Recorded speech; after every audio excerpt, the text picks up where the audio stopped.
పాప పరిహారకుడును మోక్ష ప్రదాతయున్న క్రీస్తు యేసు నామములో మీ అందరకు శుభము కలుగును గాక. మరణాత జీవహారమును ఈ కార్యక్రమమును బట్టి మీరు ఆధ్యాత్మికముగా బలపడుచున్నారని మేము నమ్ముచున్నాము. యేసుక్రీస్తు ప్రభువారి యొక్క శిలువ ధ్యాన కాలములో మనం ఉండగా క్రీస్తు యేసు వారి శిలువ యాగమును మనము ప్రతిదినము ధ్యానించుచు ఉండగా ఎన్నో జీవిత పాఠములను మనము క్రీస్తుని యాగములో నుండి మనము నేర్చుకొనొచ్చు ఉన్నాము. యేసుక్రీస్తు ప్రభుని శిలువ అనగానే మనకు ఆయన శిలువపై నుండి పలికి ఉన్న 7 మాటలు జ్ఞాపకమునకు వచ్చుచు ఉన్నవి. ఈ 7 మాటలను గత 2000 సంవత్సరములుగా క్రైస్తవ సంఘము మాత్రమే కాక యావత్ ప్రపంచము ధ్యానించుచు ఉండగా నేటికిని ఎన్నో మర్మములను ఈ 7 మాటలలో నుండి లోకము నేర్చుకుంటూ ఉంది. ఈ 7 మాటలను మనము చూచినప్పుడు ఈ 7 మాటలు 7 బోధలుగా ఉన్నవి. అయితే ఈ బోధలని మనము బావుగా విశ్లేషించినప్పుడు, వివరించుకొని ఉన్నప్పుడు మనము గ్రాహ్యము చేసుకోగలిగిన సత్యము, మనము తెలుసుకొనుచున్న నిజము ఈ 7 మాటలు 7 బోధలు మాత్రమే కాక ఈ 7 మాటలలోని కొన్ని మాటలు, మరి ముఖ్యముగా మొట్టమొదటి మాట, తండ్రి వీరేమి చేయుచున్నారో వీరు ఎరుగరు గనుక వీరిని క్షమించుము.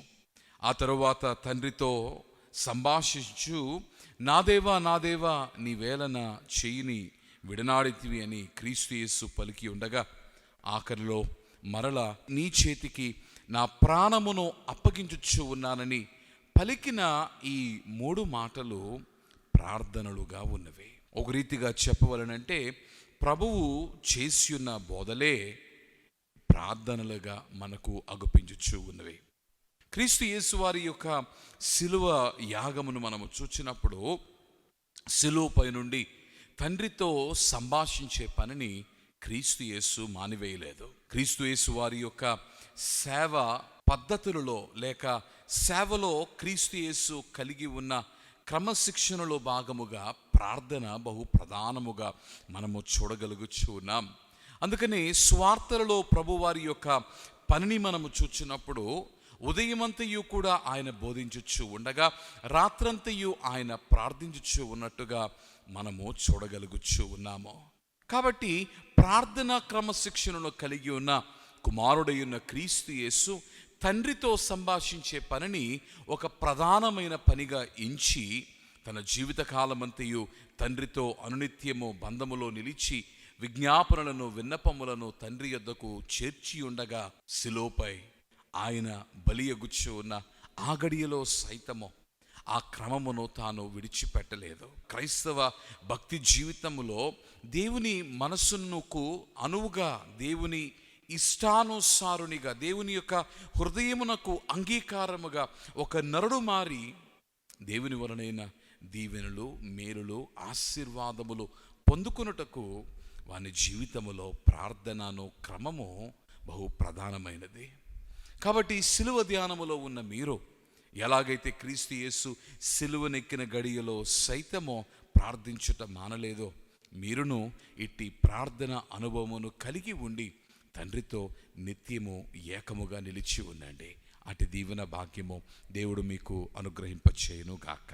ఆమేన్. ప్రభువా, శిలువ పై ఉండి సైతము నీవు తండ్రితో నిత్యము సంభాషించుచున్న వానిగా అగుపించుచు ఉన్నా. తండ్రి యొద్దకు నీ విన్నపములను తండ్రి మా పక్షముగా తీసుకువెళ్ళిన ప్రభుడువై ఉన్నా.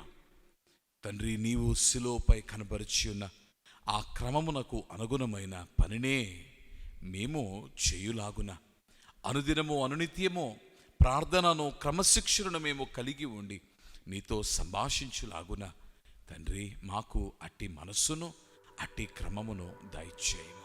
మా కొరకై ప్రాణము పెట్టి అతి త్వరలో మేఘాసీనుడిగా తిరిగి రానయున్న క్రీస్తు యేసు నామమున ప్రార్థించుచున్నాము మా ప్రియ పరలోకపు తండ్రి.